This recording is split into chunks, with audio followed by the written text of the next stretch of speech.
नमस्कार, मी Deepak Sonawane. Eco friendly नर्सरीच्या यूट्यूब चॅनलवर आपल्या सर्वांचे सहर्ष स्वागत.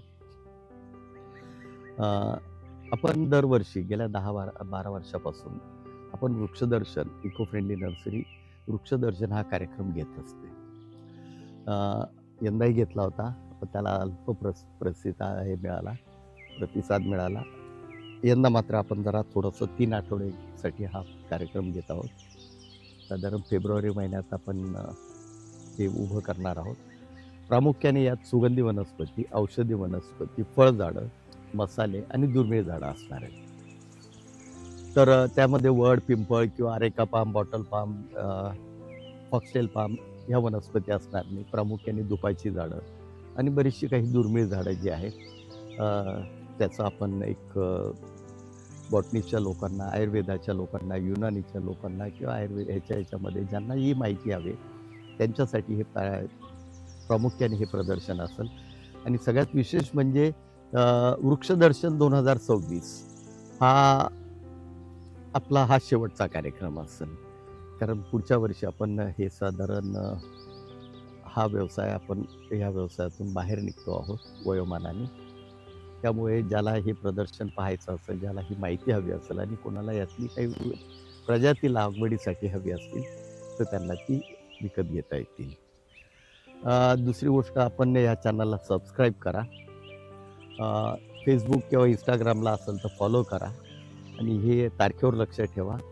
ही सर्व माहिती जी आपण देतो आहे हा माझ्या अनुभवाचा मला जेवढं ज्ञान आहे त्यातलं मी कुठेतरी रेकॉर्डवर घेण्यासाठी म्हणून हा यूट्यूब चॅनल सुरू केलेलं आहे.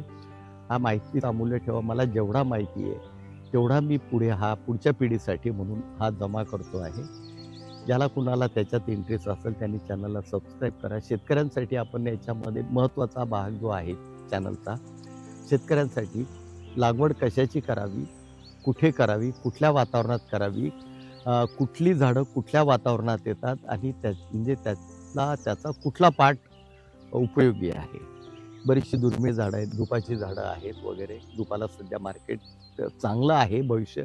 आणि सध्या ऑर्गेनिक युरोपियन कंट्रीजमध्ये सिंथेटिकला जसं बँड येत गेलेलं आहे तसं ऑर्गेनिकला महत्त्व जास्त येतं आहे. आता ऑर्गेनिकमधले आपल्या आयुर्वेदामधले बरेचसे कंपाऊंड्स जे आहेत, म्हणजे आयुर्वेदिक वनस्पती ॲलोपॅथीमध्ये वापरली जातात, पण ही डायरेक्ट वापरली जात नाही. त्यातनं फाईन केमिकल्स म्हणजे एक्स्ट्रॅक्ट वेगवेगळ्या पद्धतीने वेगवेगळे सॉल्वंट वापरून एक्स्ट्रॅक्ट काढली जातात आणि ती ॲलोपॅथीमध्ये वापरली जातात. उदाहरणार्थ सदाफोलीपासून विनब्लास्टिन, विनक्रॅस्टिन हा कॅन्सरसाठी वापरला जातो. त्याच्यानंतर अभय म्हणून एक शेंग येते, त्या अभयच्या ह्याच्यापासून जो एक्स्ट्रॅक्ट निघतो तो कॉन्कॅव्हॅलिन हा जो एक्स्ट्रॅक्ट आहे हा कॅन्सरसाठी वापरला जातो. कोकणात जंगलात उगवणारी ग्लोरियसा सुपरबा, कळलावी म्हणून आहे, ज्यावर गौरी गणपतीला आपण दुर्वांगी फूल जे वापरतो ते आहे. त्याच्यापासून कोल्सिचिन नावाचा जो एक्स्ट्रॅक्ट निघतो तो कॅन्सरसाठी वापरला जातो. त्यामुळे ज्याला ही लागवड करायची आहे त्याने एका गोष्टीचा अभ्यास करणं गरजेचं आहे की आयुर्वेदामध्ये एक वनस्पती समजा एक डॉक्टर असला तर त्याला किलोमध्ये तो वापरेल, किलो 2 किलोमध्ये. होमिओपॅथीमध्ये सुद्धा ह्याची क्वांटिटी वापरली जाते, ती कमी प्रमाणात वापरली जाते. पण हीच क्वांटिटी ज्यावेळेस ॲलोपॅथीमध्ये याचा ज्यावेळेस वापर होतो तो टनेजमध्ये असते. त्यामुळे अशा गोष्टींवर लक्ष ठेवून, आणि ही एवढी क्वांटिटी आता जंगलातून उपलब्ध होणं शक्य नाही आहे. जंगलं नष्ट होत चाललेली आहेत.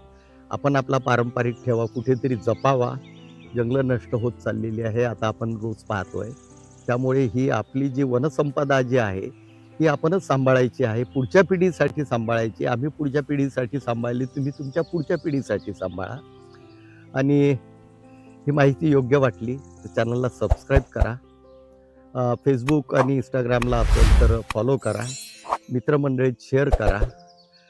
आणि त्याच्यावर तुम्ही जर कधी काही कॉमेंट्स दिले तर तेही आम्ही स्वीकारू.